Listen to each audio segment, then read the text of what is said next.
अस्सलाम वालेकुम, आप देख रहे हैं इनसाइड पाकिस्तान। मैं हूँ मोहम्मद जफ़ीर।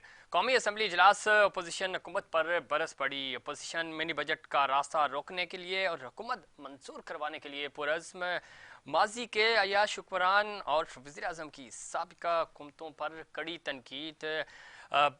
साबिका हुक्मरानों ने कर्जे लेकर हमारी कौम को गुलाम बना दिया। वज़ीर आज़म पाकिस्तान जनाब इमरान खान उन्होंने एक बार फिर सबका हुकूमतों पर यह तमाम मलबा डाला है और वो ये कह रहे हैं कि माजी में हुकूमतों ने इतने ज़्यादा कर्जे लिए और उनकी जो माशी पॉलिसियाँ थी वो गलत थी, जिसकी वजह से आज हम इस दलदल में फंस गए हैं। और वज़ीर आज़म ख़ुद जब 2018 में कंटेनर पे होते थे तो तब ये कहते थे कि IMF के पास नहीं जाएंगे, हमारे पास बेहतरीन माशी टीम है और मुल्क को हम इस मुल्क को आगे लेकर जाएंगे। लेकिन उसके बाद आहिस्ता आहिस्ता ये तमाम तब्दीलियाँ हमने देखी। पिछले 3 सालों में जो हुकूमत थी उसकी पॉलिसियाँ बदलती रहीं और IMF के पास भी जाना पड़ा। अब 3 साल के अंदर अंदर मिनी बजट भी पेश करना पड़ गया। इसके हवाले से कहा यह जा रहा है कि आम आवाम पे मिनी बजट के ऊपर टैक्स नहीं लगेंगे, लेकिन ऐसा कैसे मुमकिन होगा? IMF की शराइत को भी पूरा करना है। अपोजिशन सरापा एहतजाज है। दूसरी तरफ सेनेट में भी कौमी सलामती पॉलिसी पर प्रोटेस्ट किया है अपोजिशन ने और ख़ासतौर पर पाकिस्तान पीपल्स पार्टी से शहरी रहमान साहिबा ने कहा कि अपोजिशन को ऑन बोर्ड क्यों नहीं लिया गया और डिबेट क्यों नहीं करवाई गई इस बिल के ऊपर। अपोजिशन को माजी की तरह इस बार भी किसी अहम इशू पे अपोजिशन के साथ डिबेट नहीं हुई, डायलॉग नहीं हुए और उस हुकूमत का हमेशा से ये रवैया रहा कि वन साइडेड चीज़ें करते हैं, मिनटों में ये बिल पास करवाते हैं। और दूसरी तरफ सियासी माहौल भी गर्म है। मियाँ साहब पाकिस्तान आ रहे हैं या लाए जा रहे हैं, उनको वीज़ा का इशू है या हेल्थ का इशू है, इस पर भी बात हो रही है। और सरदारी साहब चूँकि इस वक्त जारहाना मूड में नज़र आ रहे हैं। 27 दिसंबर को भी उन्होंने ज़बरदस्त तकरीर की, मुख्तसर थी लेकिन उन्होंने एक बार फिर लाहौर को बेस कैंप बनाने का कहा है और चेयरमैन पाकिस्तान पीपल्स पार्टी बिलावल भुट्टो भी यही कह रहे हैं। पाकिस्तान पीपल्स पार्टी कैसे पंजाब का रुख करेगी और किस तरह मैनेज करेगी? और चूँकि अपोजिशन जमातों की जब हम बात करते हैं, मुस्लिम लीग नून के पास पंजाब में अक्सरियत है अपोजिशन में, उसको पहले भी कन्विंस नहीं कर सके थे कि आप कन्विंस कर पाएंगे और तहरीक में अतमाद ला सकेंगे। चूँकि पाकिस्तान पीपल्स पार्टी कह रही है कि हम आइनी तौर पे तमाम जो इन हाउस तब्दीली लेकर आएंगे, ऐसा कोई कदम नहीं उठाएंगे जिससे मौजूदा हुकूमत को फ़ायदा हो। शेख ऋषि साहब कह रहे हैं नवाज शरीफ बताएं किस रोज़ आना चाहिए, मैं वीज़ा और पासपोर्ट दूंगा। वो कहते हैं हालांकि मैं शेख हूँ लेकिन इसके बावजूद टिकट उनको फराहम करूँगा। इस तरह की बात कर रहे हैं। वो कह रहे हैं इस्टेब्लिशमेंट का जो हाथ वो हमारे ऊपर ही है, अभी तक इस्टेब्लिशमेंट हमारे साथ हैं, ऑन बोर्ड हैं सिविल और अस्करी क़यादत। इन तमाम इशूज़ पे बात करेंगे। आज हमारे साथ बड़ा ज़बरदस्त पैनल मौजूद है। हमारे साथ स्टूडियो में तशरीफ़ रखते हैं जनाब मिर्ज़ा आलम बेग साहब, सीनियर तजियाकार हैं। बेग साहब खुश आमदीद कहते हैं आपको प्रोग्राम में। हमारे साथ वीडियो लिंक में मौजूद है जनाब नदीम कुरैशी साहब, MPA हैं पाकिस्तान तहरीक इंसाफ से। कुरैशी साहब खुश आमदीद कहते हैं आपको भी प्रोग्राम में। शमीम आरा साहिबा हमारे साथ मौजूद हैं, सीनियर रहनुमा हैं, पाकिस्तान पीपल्स पार्टी की MNA हैं। शमीम आरा साहिबा आपको भी खुश आमदीद कहते हैं। बहुत शुक्रिया, थैंक थोड़ी यू। देर में हमें डॉक्टर निसार चीमा साहब MNA है मुस्लिम लीग नून के, वो भी ज्वाइन करेंगे टेलीफोन कॉल पे। गुफ्तगू का आगाज़ शमीम आरा साहबा आपसे करते हैं। पाकिस्तान पीपल्स पार्टी की बुनियाद लाहौर से रखी गई, चेयरमैन साहब ने भी ये बात दोहराई और उन्होंने कहा कि वहीं से अब इस हुकूमत का ख़ात्मे का आगाज़ भी करेंगे। इससे पहले आपने अटैम्प्ट करने की कोशिश की थी, आपका ये प्रपोजल था पाकिस्तान मुस्लिम लीग नवाज के लिए कि उनको साथ मिलाएंगे, तहरीक अदम एतमाद लेके आएंगे। जब आप PDM के प्लेटफॉर्म थे फिर आपकी राहें जुदा हो गई। किस तरह तब्दीली आएगी? आपके पास पंजाब में नंबर्स नहीं है, नंबर्स थोड़ी सी सीट्स का ही फ़र्क है, लेकिन वहाँ पे मुस्लिम लीग नॉन अक्सरियत में है अपोजिशन की। जब हम बात करते हैं नॉन लीग आपके साथ मिलने को तैयार है, वो ऑन बोर्ड हैं आपके साथ। किस तरह आप पंजाब हुकूमत को गिराएंगे? जी पंजाब, आप मुझसे सवाल? जी जी, आपसे शमीम आरा साहब। जी जी हाँ, बात यह है कि पंजाब जो आपने देखा कि 2018 की जो इलेक्शन थी वो इलेक्शन नहीं थी, सिलेक्शन थी। आपने देखा कि वो किस तरह प्राइम मिनिस्टर पाकिस्तान के सिलेक्टेड वजीर आजम बन जाते हैं। वो इलेक्शन को हम नहीं मानते, वो फेयर इलेक्शन नहीं था। बात यह है कि पंजाब यकीनन अब पंजाब का पूरा पाकिस्तान जो है इस वक्त मौजूदा वजीर आजम, मौजूदा हुकूमत से बहुत तंग आ चुकी हैं, क्योंकि इन्होंने जो महंगाई की है उस महंगाई के दिन ब दिन जो महंगाई का एक तूफान लाया जा रहा है, गरीब आवाम को की चीखें निकाल दी है। आपने देखा कि इनकी पंजाब ने क्या अभी केपीपी की इलेक्शन में आपने देखा कि इस हुकूमत को एक बड़ी यानी कि नाकामी हुई। इसी तरह आपने देखा कि ना ज़मीनी इलेक्शन वो हुए तो उन ज़मीनी इलेक्शन में वो इनको नाकामी नसीब हुई, क्योंकि अवाम इनको रद्द कर चुकी है। अवाम इनसे बेजार हो चुकी है और अवाम चाहती है कि जितना जल्द हो सके और इस हुकूमत से छुटकारा हासिल हो। तो यकीनन पाकिस्तान पीपल्स पार्टी पंजाब पाकिस्तान पीपल्स पार्टी का किला रहा है, ऐसी बात नहीं है। मगर जो फेयर इलेक्शन होंगे तो इंशाल्लाह ताला पंजाब तो क्या पूरे पाकिस्तान में इंशाल्लाह ताला पाकिस्तान पीपल्स पार्टी विन करेगी। और आपने देखा कि ना अभी जो कश्मीर के इलेक्शन हुए थे उसमें पाकिस्तान पीपल्स पार्टी ने अच्छी सीटें ली। आपने देखा कि गिलगित बल्तिस्तान में पाकिस्तान पीपल्स पार्टी ने अपनी सीटें हासिल की। तो बात रही कि अभी केपीपी के बलदियाती इलेक्शन में आपने देखा कि किस तरह मौजूदा हुकूमत को नाकामी नसीब हुई, जिससे ये तमाम मिनिस्टर वुज़रा और प्राइम मिनिस्टर बौखलाहट का शिकार हो गए। उसने जज्बात में आ गए, उन्होंने देखा अपनी तंजीम को इन्होंने मुअत्तल कर दिया। इनके इनके समझ में नहीं आ रहा है कि पार्लियामेंट को किस तरह चला जाए, इजलास को किस तरह चलाना है, क्या करना है, अवाम को क्या रिलीफ देना है, इनके बस की बात नहीं है। जब से इजलास शुरू हुआ है एक तो कोरम पॉइंट आउट होता है, कोरम ये मुकम्मल नहीं कर सकते, बिल्कुल कोरम ठीक शमीम आरा पूरा साहब, नहीं आप कर ये बात सकते कह रही हैं। हैं, लेकिन यही चीज जब सिंध में दोहराई जाती है, सिंध में बलदियाती तरमीमी एक्ट के हवाले से अपोजिशन आप पे सेम इल्जाम लगा रही है, और हमने देखा कि उसमें अभी वन साइडेड फैसले हो रहे हैं। इवन वन सीएम सिंध, सुनिएगा सीएम सिंध ने असेंबली में खड़े होकर कहा कि आप तो अकलियत हैं, यहाँ अक्सरियत का फैसला होता है और अक्सरियत हमारे पास है, आप जोर लगा लें। तो फिर ये जमहूरी रवैया तो आपका भी नहीं है, आप सिंध में तो जमहूरी रवैया आपका नहीं है। यही काम अगर वफाक में पाकिस्तान तहरीक इंसाफ कर रही है तो फिर शिकवा तो नहीं बनता आपका कम अज कम। पाकिस्तान पीपल्स पार्टी ने हमेशा मुफाहमत की पॉलिसी को इख्तियार किया है अच्छी और बात है, मुफाहमत पॉलिसी अपनाई है। आपने लेकिन देखा अपोजिशन कि को भी तो मिलाएं जब साथ, फिर उनसे रखें ना यकीनन तरमीमी। हम बहुत कोशिश करते हैं, मगर आप उनकी अपनी एक पॉलिसी है, वो नहीं चाहते।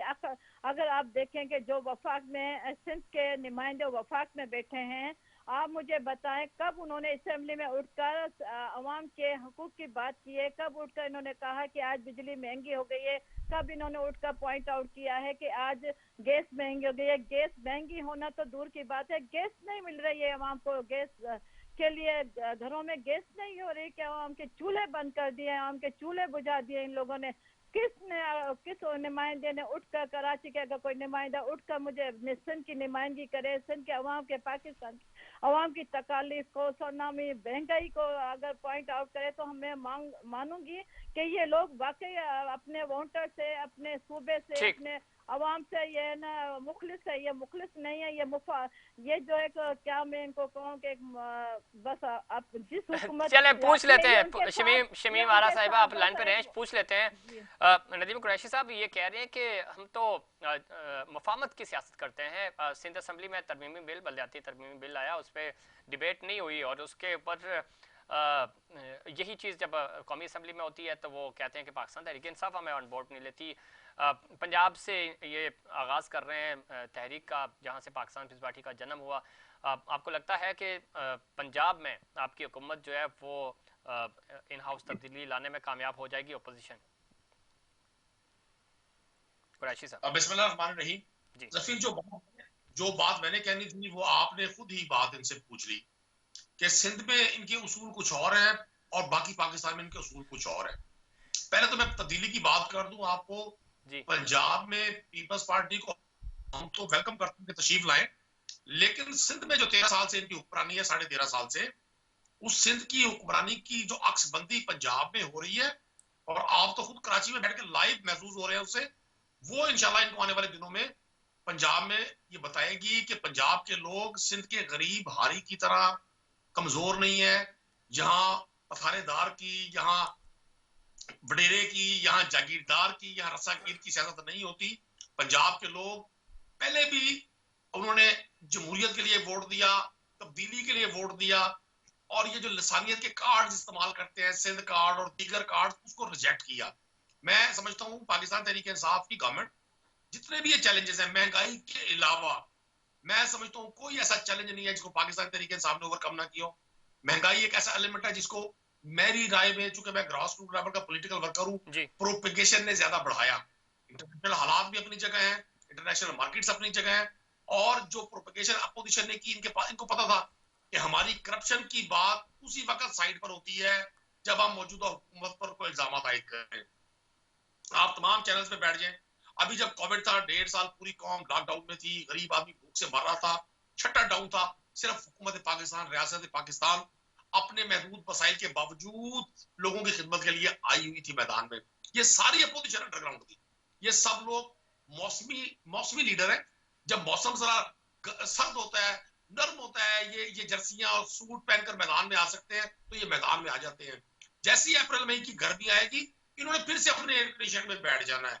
मैं तवक्को रखता हूं कि पंजाब के लोगों ने जिस तरह से, और अभी मेरी बहन केपी के रिजल्ट पर बड़ी बगले बजा रही थी, केपी में पाकिस्तान तहरीक इंसाफ को तवक्को से कम वोट मिला, लेकिन वहां लोगों ने तहरीक इंसाफ को रिप्लेस करके पीपल्स पार्टी और पीएमएल को वोट नहीं किया।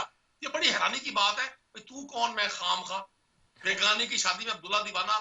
वहां अगर पाकिस्तान तहरीक इंसाफ की इंटरनल इश्यूज थे और लोकल बॉडी इलेक्शन में होते हैं, local body election, general election की कुरैशी साहब, ये तो अभी ये कह रहे हैं कि एस्टेब्लिशमेंट ने भी कोई फार्मूले तय हो रहे हैं, तो ये तो अब उस तरफ भी देख रहे हैं अब। लेकिन अब आप आहिस्ता आहिस्ता 2 दिन तो बड़ा अच्छी हाइप क्रिएट रही, अब बैकफुट पे आ रहे हैं। जो तीर फेंका गया था शायद निशाने पे नहीं लगा। देखिए एग्जैक्टली ऐसा ही हुआ कि इन्होंने लोगों को ये तासुर देने की कोशिश की जैसे बड़ी कोई सेटलमेंट हो गई है। और मैं आपको अर्ज कर दूं, जितनी बातें आज जदीद मीडिया, डिजिटल मीडिया का दौर है, इलेक्ट्रॉनिक मीडिया का दौर है, आज मुंह से कही हुई बात इंसान का पीछा करती है।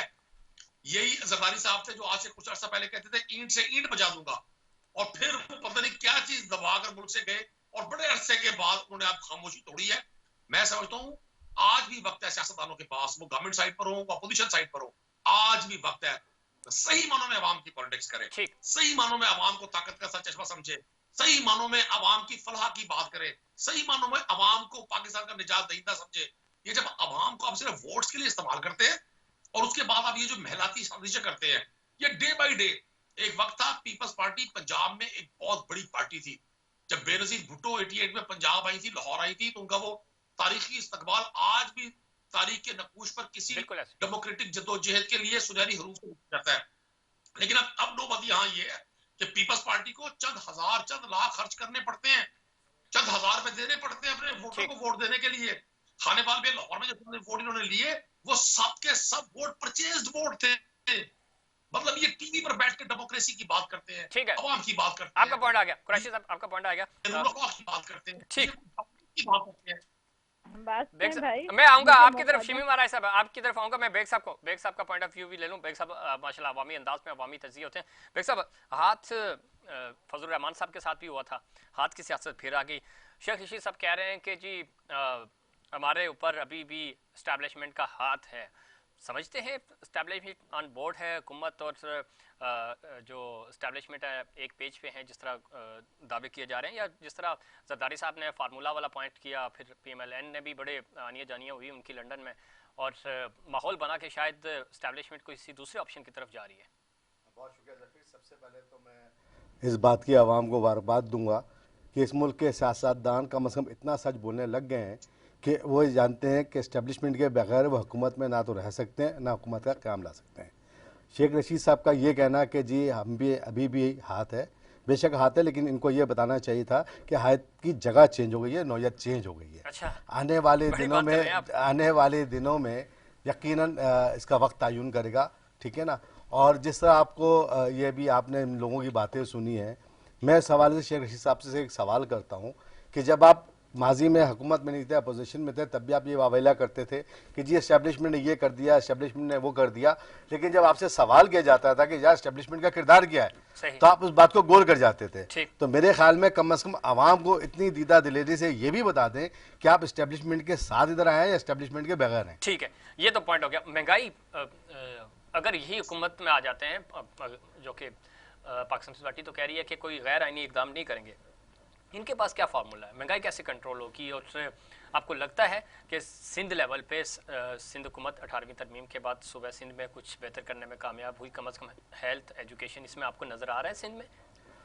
ज़मीर देखिए, जिस तरह आपने कहा, मैं भी शेमारा साहब की बात सुन रहा था, या ना सिर्फ ये बल्कि के जितने भी लीडर आते हैं अपोजिशन के, वो एक बात कहते हैं कि हम इनको वज़ीर-ए-आज़म नहीं मानते। ठीक, बेशक आप वज़ीर-ए-आज़म नहीं मानते, लेकिन पार्लियामेंट में आप मौजूद हैं, सही, जो उन्हीं की ज़ेर साया चल रही है, इस्तीफे भी नहीं देते। तो सबसे पहले कौम को ये बता दें दोहरा म्यार कब तक चलता रहेगा। ठीक, उसके बाद आप महंगाई की बात कर रहे हैं, देखें महंगाई की बात जो होती है वो सबसे पहले जो उस वक्त एडमिनिस्ट्रेटिव पावर रखते हैं, जिनके पास हुकूमत होती है, ये उनका काम होता है कि वो आवाम को सहूलियात मुहैया करें, ना कि माजी के रोने लगें। सही, इस वक्त हुकूमत सिंध के हवाले से जो आप बात कर रहे हैं, देखें ये बात कोई ढकी छुपी नहीं है कि जिस तरह अवाम ने उनको लाकर मुंतखब करके, देखें ये कहते हैं PTI जो इस वक्त इलेक्टेड है, इलेक्टेड नहीं है। ठीक, अब जब हम इनके पीपल्स पार्टी से बात करते हैं, वो भी इनके लिए बात करते हैं। सही, तो अब बात ये, जब दोनों ही सिलेक्टेड हैं तो फिर आवाम किसके पास जाएं? इस वक्त जो आप महंगाई की बात कर रहे हैं, अवाम का तो नहीं पता, लेकिन ये उसी के पास जा रहे हैं जहां से मैं उसी तरफ आ रहा था कि इनके पास तो एक छप्तर छाया मौजूद है। अच्छा, जिस तरह आपको मैंने याद हो गया, एक आर्टिकल लिखा था, मौलाना साहब के साथ हाथ हो गया, अब बहुत जल्द आपको नवीद सुना रहा हूं, मौजूदा हुकूमत के साथ भी हाथ होने वाला है।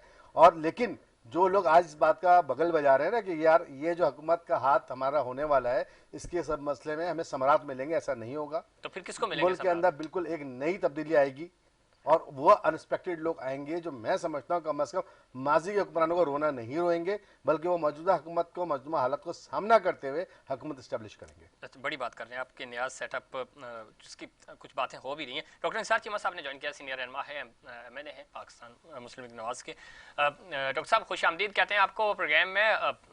बड़ी पिछले 2-3 दिनों से तो ख़ास तौर पर एक माहौल बना हुआ था और लग ये रहा था कि शेर जो है लंदन से चल पड़ा और शेर आ रहा है, सर लाया जा रहा है या शेर अभी ट्रीटमेंट करवा रहा है? डॉक्टर निसार चीमा साहब जी, चीमा साहब सुन सकते हैं आप मुझे?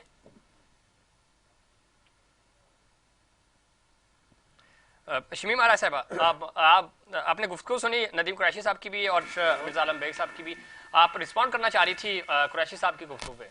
जी बिल्कुल, मैं ये बात कहना चाह रही हूँ कि जो मेरे भाई ने भी कहा कि ना हमें आवाम का बड़ा दर्द है, हम बहुत कुछ काम कर रहे हैं पाकिस्तान। पहले मैं इनसे एक सवाल कर रही हूँ कि अगर आपको आवाम चाहती है, आप वाकई हकीकी मानों में वोट लेकर आए, अब आवाम आपको रद्द क्यों कर रही है? आप ज़मीनी इलेक्शन की मैं बात ज़रूर करूँगी, कराची से लेकर थरपाकर से लेकर उमरकोट की ज़मीनी इलेक्शन, खांगड़ की ज़मीनी इलेक्शन में आपने देखा कि पाकिस्तान पीपल्स पार्टी को लोगों ने वोट दिया और इनको आवाम रिजेक्ट कर चुकी है और इनको नाकामी नसीब हुई है। और बात तो ये बड़े दावे कर रहे हैं, जैसे अब आप टीवी खोले, टीवी पे फवाद चौधरी की बात सुने तो वो कहते हैं महंगाई तो आधी रह गई है, अभी तो आधी रह गई। अब जो मिनी बजट आ रहा है उसमें आप आवाम को क्या एटम बम दे रहे हैं, महंगाई का एटम बम दे रहे हैं आवाम को। आवाम की लेकिन शमीम आरा साहब आपकी तरफ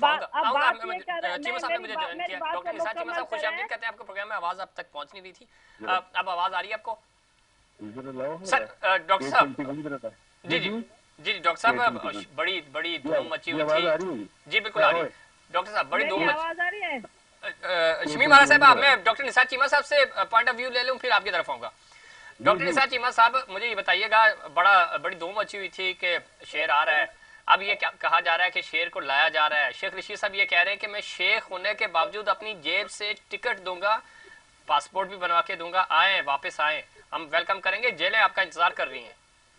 मुझे ये फरमाइए कि खुद मियां साहब क्या खुद मुझे आपको कहीं खुदा न खासा कोई कानून की खिलाफ वर्जी करके गए हैं? क्या अदालत तो नहीं इजाजत नहीं दी? क्या मुझे वो मेडिकल बोर्ड साहब जिसमें तकरीबन सारे के सारे जो थे वो पंजाब गवर्नमेंट के मुलाजिम थे, सरकारी मुलाजमीन पे मुश्तमिल बोर्ड जो था मेडिकल बोर्ड, उसकी यूनानिमस रिकमेंडेशन पे गए और अदालत की इजाजत के साथ गए, आपको याद है। और फिर ये है कि कहा गया कि जब हम उनके मुआलिजीन इजाजत देंगे तो वो वापस आ जाएंगे। और बात ये है कि देखिए, दूसरा ये ध्यान में रखें, उनकी सजा के बारे में देखें, केस बनाने वाला जो है नैब का इदारा, उसके बारे में सुप्रीम कोर्ट की ऑब्जर्वेशन ये है कि ये वो इदारा है जो पॉलिटिकल इंजीनियरिंग के लिए इस्तेमाल किया जा रहा है, ये वो इदारा है जो पॉलिटिकल विक्टिमाइजेशन के लिए इस्तेमाल किया जा रहा है। और ये वो इदारा है जिसने अपनी इम्पार्शियलिटी का इमेज बुरी तरह मजरू कर दिया है। ये है ऑब्जर्वेशन सुप्रीम कोर्ट की ये लैब के बारे में। और फिर जिस जज ने सलाह दी वो देखिए अंदाजा करें कि उसके कैरेक्टर और कॉन्डक्ट के बारे में सुप्रीम कोर्ट की ऑब्जर्वेशन ये है कि इसका कैरेक्टर और कॉन्डक्ट ऐसा है कि हमारे साथ भी शर्म से झुक गए हैं।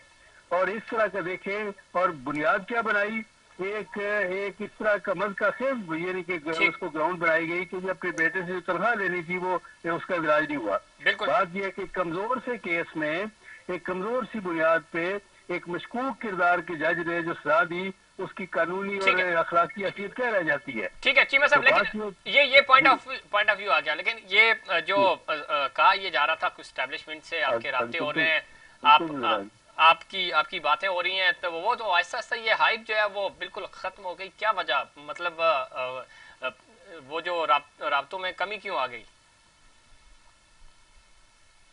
जी क्या आपने फरमाया जी? मैं ये कह रहा था, कहा ये जा रहा था, ये तासुर मिल रहा था कि एस्टेब्लिशमेंट शायद डायलॉग कर रही है, अब उसमें तातुल क्यों आ गया?